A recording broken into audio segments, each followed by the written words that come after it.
Os assinantes do Observador têm acesso antecipado a todos os episódios desta série, já disponíveis em observador.pt.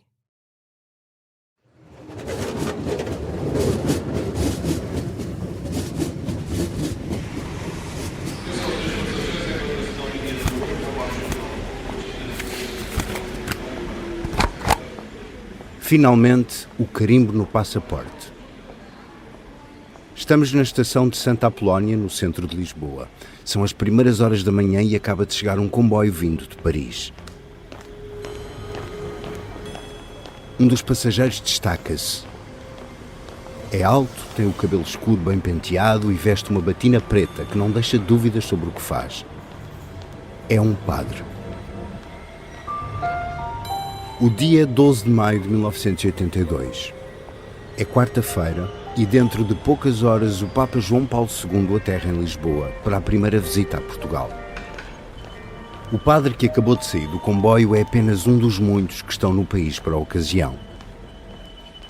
Entrega o passaporte espanhol para receber o carimbo que comprova a entrada em Portugal. A quantidade de vistos no documento revela que já andou por todo o mundo. Está em viagem há 24 horas. Saiu de casa na manhã do dia anterior, muito cedo. Vive com outros padres, numa espécie de pequeno convento nos arredores da capital francesa. Mas não lhes disse que tinha uma viagem marcada. Deixou apenas um bilhete na mesa da cozinha a avisar que não ia estar em casa à hora do almoço.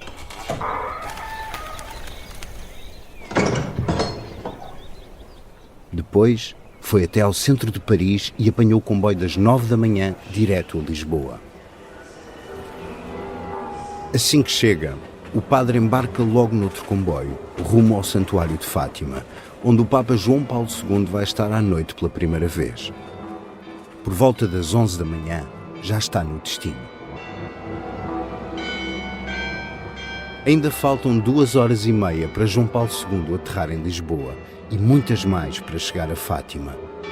Até lá, o padre espanhol vai pôr em marcha o plano que está a preparar em segredo há vários meses. Esta noite vai matar o Papa.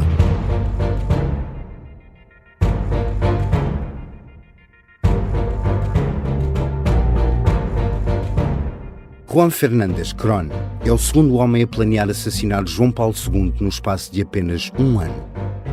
Em 1981, o Papa foi alvo de um atentado a tiro na Praça de São Pedro, no Vaticano.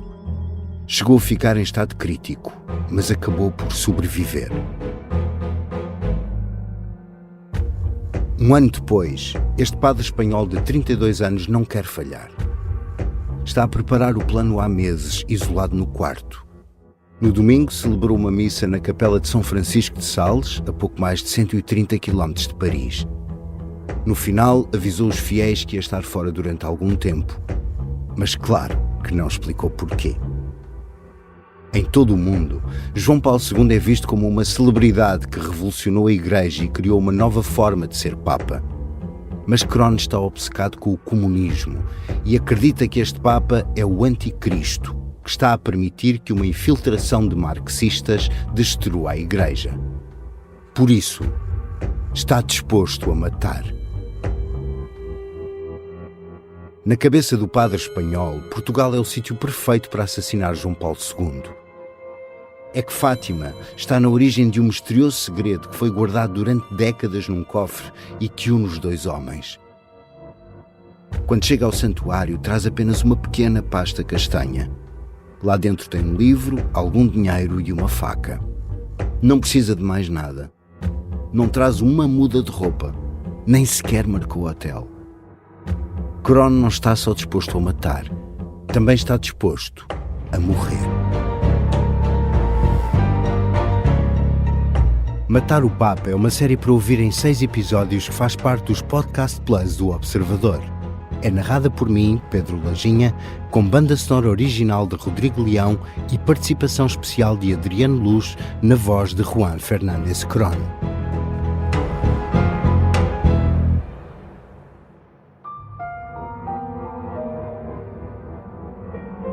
Episódio 1.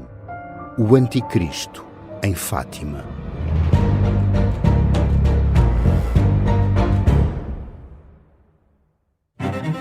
Nesta viagem emocionante, vamos ouvir uma história inesquecível. A cada episódio, o suspense envolve-nos, assim como a experiência única de movimento da Kia. Junte-se a nós nesta viagem. Kia, Movement that Inspires. 1 da manhã, hey, vai, bom 2 da manhã, vai, bom já 3 da manhã, hey, vai, bom 4 da manhã. Abril de 1982. As 12 representam Portugal no Festival da Eurovisão, em Inglaterra, com o clássico Bem Bom, e acabam em 13º lugar.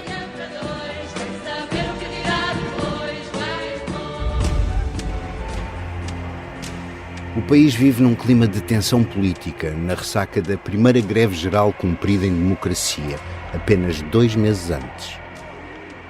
Inflação altíssima, perda de poder de compra, aumento do desemprego e uma economia a crescer muito pouco. Tudo isto vale uma forte contestação social ao governo de Francisco Pinto Balsemão, que é primeiro-ministro desde a morte de Sá Carneiro. O governo, que acaba de iniciar funções, recebe assim o legado dos 2 anos e dos 2 governos que imediatamente o antecederam. Apesar disso, os portugueses estão em euforia para receber o Papa João Paulo II, que vai estar em Fátima já no 13 de maio. Até agora, o país só tinha recebido uma visita papal. Nossa Senhora de Fátima se digna derramar sobre Portugal católico as mais copiosas graças. 15 anos antes, em 1967, Paulo VI, que foi o primeiro Papa a viajar com frequência por todo o mundo, esteve em Fátima para comemorar o 50º das aparições. Mas foi uma visita relâmpago. Esteve menos de 24 horas em Portugal e nem sequer foi a Lisboa, por causa da tensão entre o Vaticano e o regime de Salazar. Esta visita é diferente. João Paulo II vem 4 dias a Portugal. Há cerimónias marcadas para Lisboa, Vila Viçosa, Coimbra, Braga e Porto. Mas o momento mais importante da viagem será mesmo a passagem por Fátima para as celebrações de 12 e 13 de maio. As autoridades esperam 1 milhão de peregrinos. Por todo o país há obras em contrarrelógio. No Parque Eduardo VII, em Lisboa, está a ser construído um altar-palco com 35 metros de altura para uma celebração do Papa com os jovens portugueses.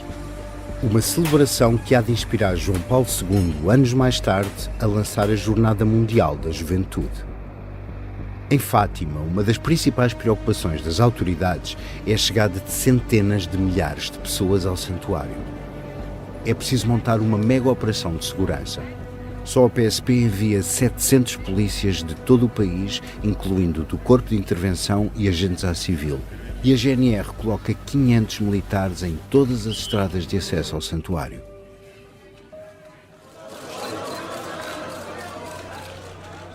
Quinze dias antes da chegada de João Paulo II, o Cardeal Patriarca de Lisboa, Dom António Ribeiro, convoca os jornalistas.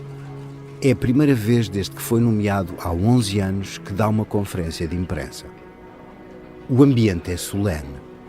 O Cardeal Patriarca diz que o Papa vem a Portugal para reconhecer a tradição católica do país. Mas deixa um aviso.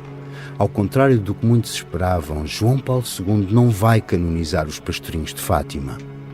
O principal objetivo da visita, diz Dom António Ribeiro, é agradecer por estar vivo.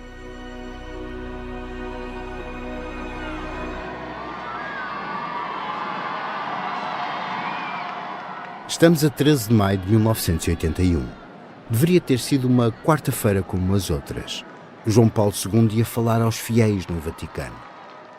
Tinha escrito um discurso sobre a justiça social, a defesa dos mais pobres e marginalizados e a dignidade do trabalho. Mas nunca o chegou a ler.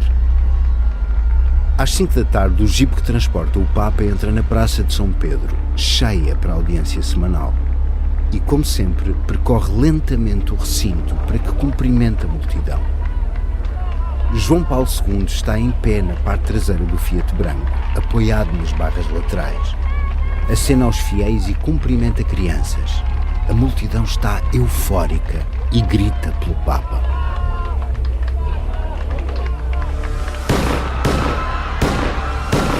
"17 minutos depois das 5 ouvem-se 4 tiros. Ninguém percebe ao certo o que acabou de acontecer. O Papa cai, é agarrado pelo secretário. O jipe branco acelera atrás da guarda suíça que vai abrindo caminho. O guarda-costas João Paulo II corre para capturar o autor dos disparos, que já foi agarrado por um grupo de pessoas. O Papa é transportado imediatamente para a Clínica Gemelli, em Roma. E os primeiros boletins clínicos não trazem boas notícias. O estado de João Paulo II é crítico. Nesta altura, poucos se aperceberam ainda da dimensão simbólica do que acaba de acontecer. Mas em Portugal, alguns mais atentos reparam num detalhe que os deixa assombrados. É 13 de maio. Rui Correia de Oliveira é um deles. É membro dos Servitas, uma associação de fiéis que tem a missão de servir os peregrinos de Fátima. Tinha passado toda a manhã desse dia no santuário, onde trabalha como responsável pela organização do recinto durante as peregrinações mais importantes. Não havia autoestradas, estava eu a caminho da batalha, como era normal para quem vinha para Lisboa, e a telefonia ligada e veio a notícia do atentado. Ficámos todos estupefactos e muito curiosos de perceber o que é que tinha acontecido, mas obviamente eu e os outros que vinham no carro comigo dissemos que raio de coincidência, no dia 13 de maio. Na cama do hospital, João Paulo II há de ser alertado para isso logo no dia seguinte pelo secretário, o padre Stanisław Dziwisz. Quando acorda lá na Clínica Gemelli e o Monsenhor Dziwisz lhe diz: Santo Padre, olha que ontem era 13 de maio. Isto passou-se mais ou menos à mesma hora das aparições de 13 de maio de 1917. E o Papa ficou muito impressionado com o assunto. Para quem é crente, não há coincidências. Para o Papa, muito menos.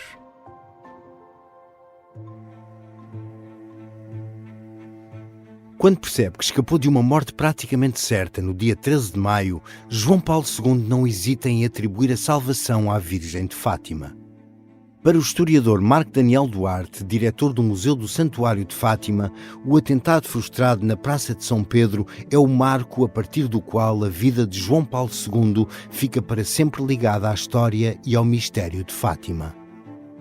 A bala andou pelos interstícios do Papa nos trajetos que os médicos não conseguem muito bem explicar e que o Papa, de uma forma espiritual, explica a partir de uma expressão muito interessante, que há uma mão materna que conduz a trajetória da bala dentro do seu corpo. E, portanto, ele assume-se como um protegido pela Virgem de Fátima. E, obviamente, isto abala o mundo católico e abala, obviamente, o próprio Papa. E, a partir desse momento, o Papa Wojtyła nunca mais deixa de olhar para Fátima. São precisas 2 semanas para João Paulo II ficar livre de perigo. O Papa continua sem poder regressar à atividade normal, mas ainda internado, grava uma mensagem na Rádio Vaticano que há de ser transmitida na Praça de São Pedro. Diz que perdoou sinceramente o homem que o tentou matar e que, entretanto, tinha sido identificado como Mehmet Ali Aka, um turco com ligações a um grupo radical nacionalista. He is described as a right-wing Turkish nationalist. He is under a death sentence in Turkey for the assassination of a newspaper editor. Convencido de que foi a Virgem de Fátima que o salvou, João Paulo II toma uma decisão. Em breve, quer ir ao santuário agradecer aquela intervenção divina. Exatamente 1 ano depois do atentado, em maio de 1982, o Papa está finalmente a apanhar um avião rumo a Portugal para cumprir esse desejo. Leva um terço com uma medalha com as 2 datas. Roma 1981, Fátima 1982. Quer colocá-lo nas mãos da imagem da Virgem Maria no santuário. O que não sabe é que à espera dele vai estar outro homem que também o quer matar. Annuncio vobis gaudium magnum. Habemus papam. Há mais de um século que um homem tão novo não era eleito Papa. Sancte Romane Ecclesiae Cardinalem Wojtyła. Karol Wojtyła tinha apenas 58 anos quando foi escolhido para chefiar a Igreja Católica. O fumo branco saiu pela chaminé da Capela Sistina na tarde de 16 de outubro de 1978. A escolha do cardeal polaco surpreendeu os fiéis.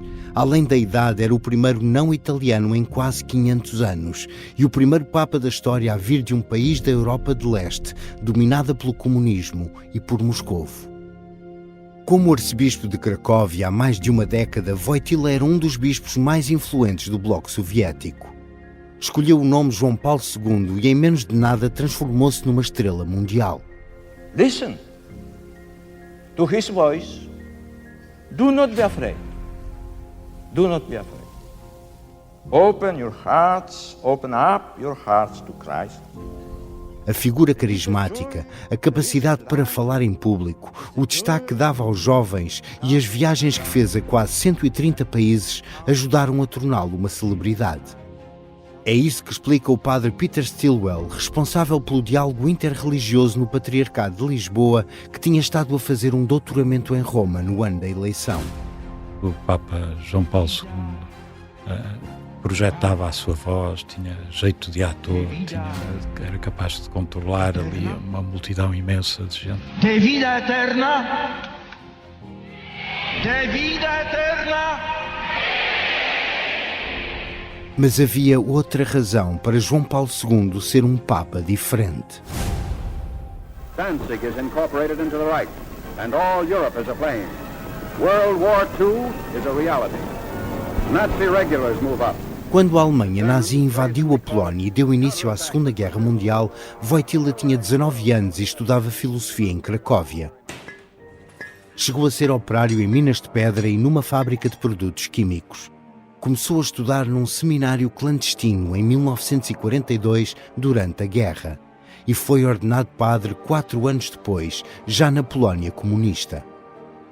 Toda a vida adulta de Karol Wojtyła foi passada na Guerra Fria e essa experiência foi determinante. To znaczy klucz do rozumienia tej wielkiej I podstawowej rzeczywistości, jaką jest człowiek. Como padre, bispo, cardeal e papa, João Paulo II nunca deixou de tentar dar voz à Igreja do Silêncio, os católicos que viviam num mundo soviético, comunista e ateu. O pai foi morto durante a Segunda Guerra Mundial, depois conheceu, por assim dizer, o regime comunista a ser implantado a seguir à Segunda Guerra Mundial na Polónia. Subiu rapidamente para bispo. No início do Concílio Vaticano II, ele é um dos mais novos bispos no concílio. Tem um papel importante e traz, portanto, esta visão de uma igreja que está atrás da chamada cortina de ferro. Portanto, era considerada uma igreja do silêncio, mas ele dá voz a essa igreja do silêncio. Cortina de ferro era a expressão usada para a fronteira que separava a Europa Ocidental do mundo soviético. Ao dar voz à Igreja que estava para lá dessa cortina, João Paulo II transformou-se num dos principais inimigos dos regimes comunistas. O jornalista João Francisco Gomes conversou com o padre Peter Stilwell. Os regimes do mundo leste olhavam-no com algum receio. Aliás, depois a acusação é de que o atentado em Roma teria sido estimulado, querido por alguém de um dos regimes do mundo de leste. E, portanto, a teoria que foi o KGB, né? Exatamente, mas nunca se provou nada, mas que o senhor Aliaca terá sido lançado por alguém. Não foi só por sua autocriação. E, portanto, isso, do ponto de vista dos regimes de leste, havia a noção de que o Papa podia ser perigoso porque podia mobilizar.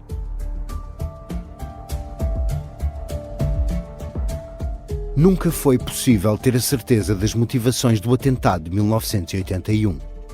O autor do ataque, Mehmet Ali Yaka, era um criminoso conhecido na Turquia. Pertencia ao grupo nacionalista Lobos Cinzentos e já tinha estado preso pelo homicídio de um jornalista, mas conseguiu fugir da cadeia. Em 1979, quando João Paulo II visitou a Turquia, Ali Yaka fez a primeira ameaça de morte ao Papa. Chamou-lhe líder das cruzadas e prometeu vingança por um ataque a uma mesquita em Meca que dizia ter sido feito por americanos ou israelitas. Depois do atentado na Praça de São Pedro, Ali Yaka multiplicou-se em versões sobre o que aconteceu. Primeiro garantiu que tinha agido a mando do KGB.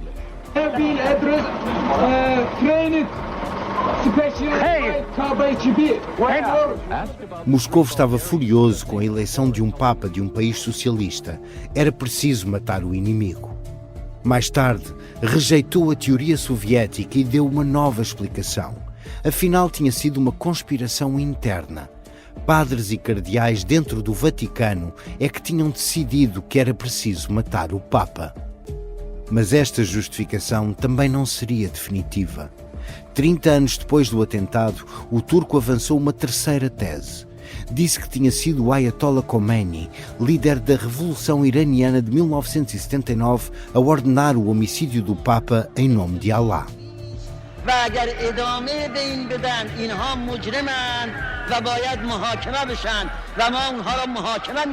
Nunca foi possível provar nenhuma destas versões.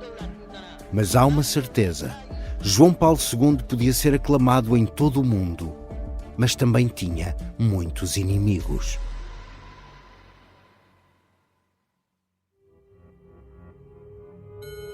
A partir de maio de 81, nós começamos com a expectativa de dizer o que é que vai acontecer. Será que o Papa vem a Fátima? Será que não vem? Isto não era conversa só de servitas de Fátima, era conversa dos católicos e da população portuguesa. A certa altura, começa nos corredores e nos mentideiros a dizer: parece que o Papa vem a Fátima. E nós começámos a sentir algum burburinho sobre essa matéria. Quando Fátima é informada que o Papa viria, aí sim começa um trabalho intenso.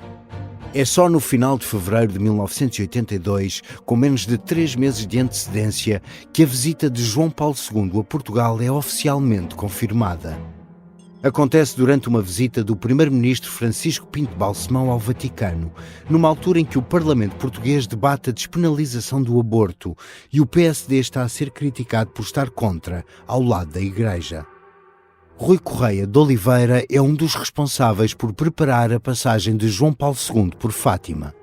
Já tínhamos tido Paulo VI, mas o mundo era completamente diferente. Ainda por cima um Papa que tinha tido um atentado. Portanto, punham-se questões, as clássicas, as questões logísticas, as questões de saúde, a cobertura de saúde, punham-se as questões de abastecimento de água para multidões, punham-se as questões da segurança. O santuário é um enorme recinto aberto com capacidade para 500 mil de pessoas. Não há barreiras físicas que impeçam a deslocação dos fiéis. E com o Papa será ainda mais difícil controlar a multidão. Como se não bastasse, mesmo depois do atentado que sofreu na Praça de São Pedro, João Paulo II não tem por hábito andar num carro fechado. Vai percorrer os corredores de Fátima num jipe aberto para contactar diretamente com as pessoas. E claro que tudo isto pode facilitar a vida a quem queira fazer um atentado contra o Papa. Obviamente pensando no clássico atentado, que é um tiro, não é? O controle das pessoas, não havia barreiras como há em São Pedro, portanto, tudo aquilo era muito atrativo para que acontecesse um atentado. Mas mesmo sem atentado, a própria segurança em si, a contenção das multidões, é muito difícil em Fátima. Havia umas cordas, que era uma coisa mais ou menos ridícula, que só funciona para... Por exemplo, em Lourdes funciona muito bem. Põe-se uma corda no chão e os peregrinos não passam a corda. Em Fátima a gente põe a corda no chão e os peregrinos passam por cima da corda. Portanto, à portuguesa nós somos assim. Para preparar o esquema de segurança para a passagem de João Paulo II por Fátima, os responsáveis do santuário e os serviços de segurança reúnem-se várias vezes no Ministério da Administração Interna em Lisboa. E o atentado do ano anterior é a maior fonte de preocupação. O Santo Padre tinha um esquema de saúde montado, de emergência, completamente autónomo em relação ao resto do esquema de saúde que estava montado. Portanto, havia circuitos próprios, nós sabíamos por onde é que tínhamos de transportar o Papa no caso de haver um atentado, ou ele adoecer subitamente, que eram diferentes dos outros, e eram confidenciais, só um conjunto restrito de pessoas sabia. Havia uma equipe médica específica para o efeito, havia uma ambulância específica para o Santo Padre, o helicóptero de emergência estava sempre a postos, não se confundia com os helicópteros que prestavam serviço aos restantes peregrinos. Nestas reuniões de preparação, os serviços de segurança deixam um aviso à Igreja. Não basta estar atento às ameaças de fora, também é preciso olhar para dentro. Nas conversas que tínhamos com os responsáveis de segurança, era os sítios para onde passava o Papa, quem é que faz o acompanhamento, e nós dizíamos com um ar cândido, mas estão lá os padres, e víamos um sorriso na cara dos responsáveis dizer, se todos forem padres não há nenhum problema, agora se algum deles não for padre, mas for algum disfarçado de padre, as coisas podem se complicar. Mas quando João Paulo II chega a Fátima, quem está à espera do melhor momento para o matar é mesmo um padre. O padre Juan Fernández Crón. In nomine Domini nostri Iesu Christi, ite in pace.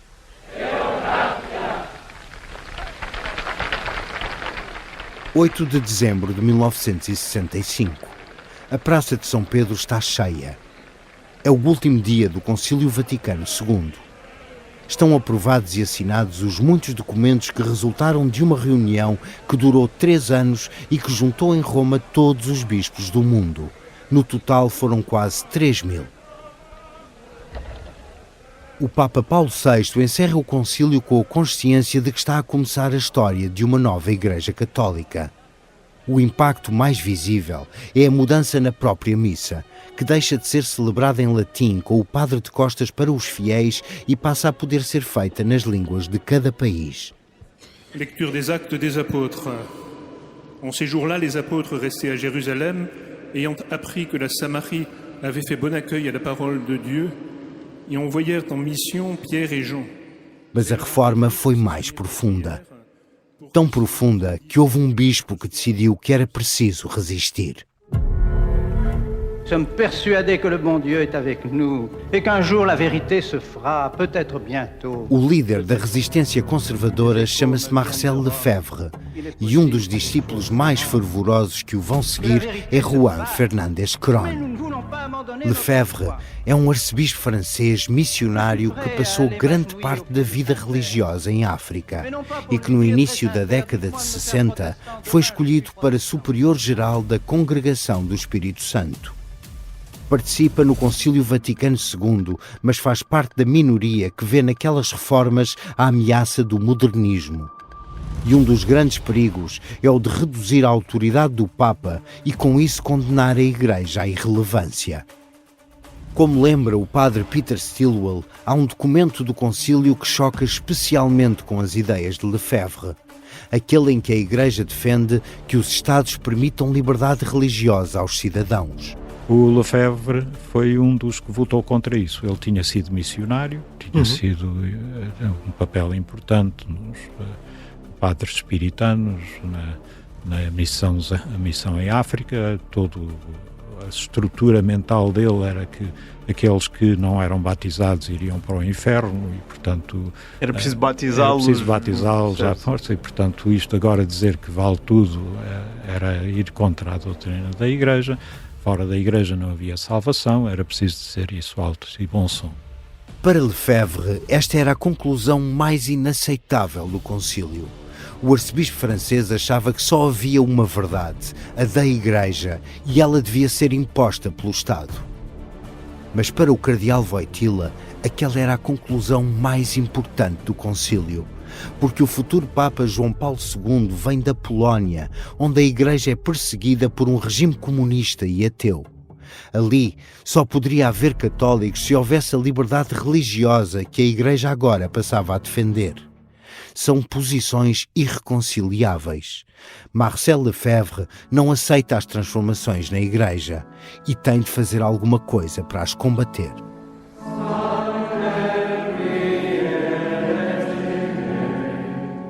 Em 1970, funda um seminário tradicionalista na Suíça para formar jovens padres ignorando as reformas da Igreja. Tudo ali é feito à maneira antiga, incluindo as missas em latim. São os primeiros passos da fraternidade sacerdotal de São Pio X, que se há de tornar a mais poderosa organização de oposição à Igreja moderna. A partir daí, começa a ruptura com o Vaticano. O Papa Paulo VI proíbe Lefebvre de ordenar novos padres. Lefebvre não aceita e acaba suspenso pelo Vaticano. Au nom du Père et du Fils et du Saint-Esprit, ainsi soit-il. Dentro da fraternidade de São Pio X, tudo é solene, grandioso e místico. Apesar de estar suspenso há 2 anos pelo Vaticano, o arcebispo Marcel Lefebvre continua a ordenar novos padres com frequência. Et particulièrement aujourd'hui de nous faire la grâce de pouvoir ordonner 18 prêtres et 22 sous-diacres. 29 de junho de 1978. Nos terrenos à volta do seminário tradicionalista na Suíça está instalada uma grande tenda. É dia de festa para a fraternidade. Lefebvre prepara-se para ordenar 18 padres e 22 diáconos numa cerimónia em latim, realizada ao ar livre num dia de sol. Estão aqui milhares de pessoas. Familiares dos novos padres e muitos fiéis ultraconservadores. Na longa procissão de entrada destacam-se os candidatos ao sacerdócio. Usam vestes litúrgicas antigas, muito ornamentadas. Um jornalista espanhol presente na cerimónia há de descrevê-la anos mais tarde como uma espécie de farsa vivida com aparente devoção e com toques de fanatismo. Na homilia que dirige aos novos padres, Lefebvre avisa-os de que vão ser mandados como cordeiros para o meio de lobos. Non seulement hors de l'Église, des loups, mais qu'il y a des mercenaires à l'intérieur de l'Église. Nous sommes obligés de le constater. E os lobos e os mercenários não estão só fora da Igreja, estão dentro dela.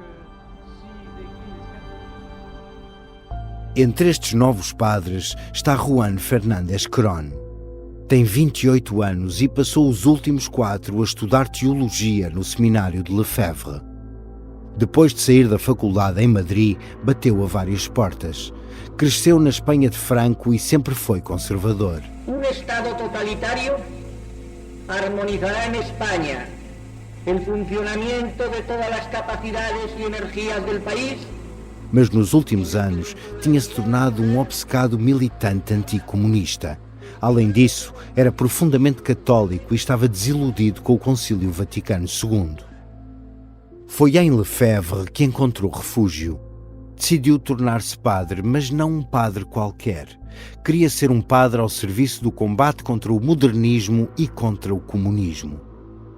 Naquele mesmo ano, apenas 4 meses depois de ser ordenado padre, Crón vê João Paulo II ser eleito Papa. Hanno chiamato un nuovo vescovo di Roma. Lo hanno chiamato di un paese lontano. Não conhece Karol Wojtyła. Lembra-se apenas de estar à mesa com Lefebvre e de ouvir um comentário depreciativo do arcebispo.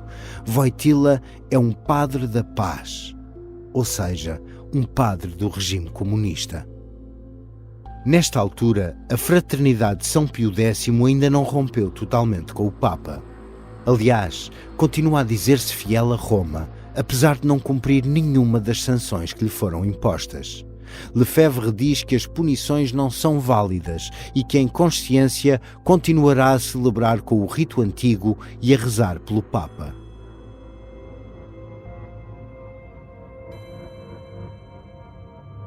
Mas pouco a pouco, o padre Crón vai mais longe e começa a radicalizar-se contra João Paulo II. Acredita que o Concílio Vaticano II é, na verdade, uma legitimação do comunismo. Diz que João Paulo II é um agente marxista no Ocidente. Para ele, uma das principais provas disso é a encíclica sobre o trabalho e os direitos dos trabalhadores que o Papa começou a escrever ainda antes do atentado na Praça de São Pedro, em 1981. Naquele texto, João Paulo II critica o comunismo, mas também alerta para os perigos do capitalismo. O padre Cron tem 32 anos e vive em Paris quando lê a encíclica. Nesta altura, já detesta o Papa, mas aquele texto ultrapassa todos os limites.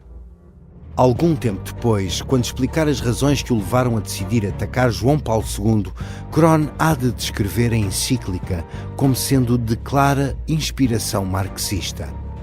Diz que o Papa não tem escrúpulos, mas acredita que João Paulo II vai contra a doutrina da Igreja e decide que não vai ficar a assistir a isso. Minha obsessão era o marxismo. A minha obsessão era o marxismo. Não tanto a aproximação aos protestantes ou o ecumenismo, mas a aproximação católica ou marxista. Era a minha obsessão. A minha obsessão era o marxismo. Hoje, já com 74 anos, Cron lembra tudo o que lhe passou pela cabeça na altura. Mas além do marxismo, havia um segredo. Nos anos 80, o mistério mais bem guardado nos cofres do arquivo secreto do Vaticano era uma mensagem escrita em português. O envelope continha 4 páginas escritas à mão em 1944. Era o segredo de Fátima. Segundo as indicações da irmã Lúcia, um dos 3 pastorinhos, a mensagem já deveria ter sido tornada pública. Mas sucessivos papas continuam a adiar a revelação. Para o padre Cron, esta é mais uma prova de uma conspiração que envolve João Paulo II. O Vaticano está a esconder o manuscrito porque, na verdade, o segredo de Fátima é uma condenação por parte da Virgem Maria das reformas introduzidas na Igreja. Daí até acreditar que João Paulo II é um antipapa e uma encarnação moderna do anticristo não há de tardar muito. E se João Paulo II é o anticristo, é preciso derrotá-lo. Estamos nos primeiros dias de outubro de 1981. João Paulo II já voltou à atividade normal depois de recuperar do atentado de há 5 meses. O padre Cron está em casa a ver televisão. Un attentat perpétré, semble-t-il, par des éléments de sa propre armée. Há uma notícia de última hora. E é por causa dessa notícia que toma uma decisão que lhe há de mudar a vida. Vai matar o Papa. Mas essa é uma história para o próximo episódio. No próximo episódio.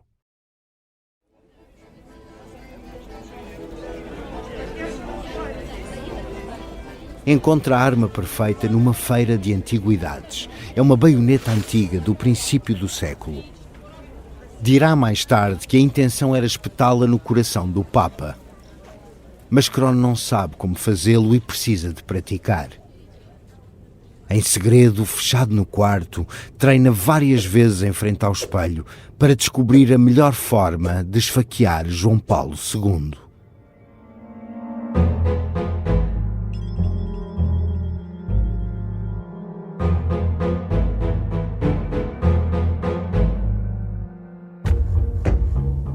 Matar o Papa é uma série para ouvir em 6 episódios que faz parte dos Podcast Plus do Observador. É narrada por mim, Pedro Lajinha, com banda sonora original de Rodrigo Leão e participação especial de Adriano Luz na voz de Juan Fernández Cron. O guião e as entrevistas são de João Francisco Gomes. A sonoplastia é de Bernardo Almeida. O design gráfico é de Miguel Ferrazo Cabral. A edição é de Tânia Pereirinha e João Santos Duarte. A coordenação é de Miguel Pinheiro, Filomena Martins, Pedro Jorge Castro, Ricardo Conceição e Sara Antunes de Oliveira.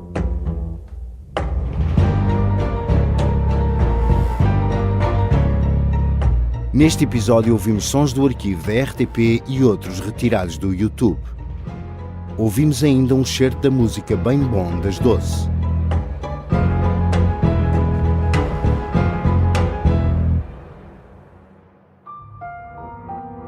Podcast Plus do Observador. É mais do que um podcast.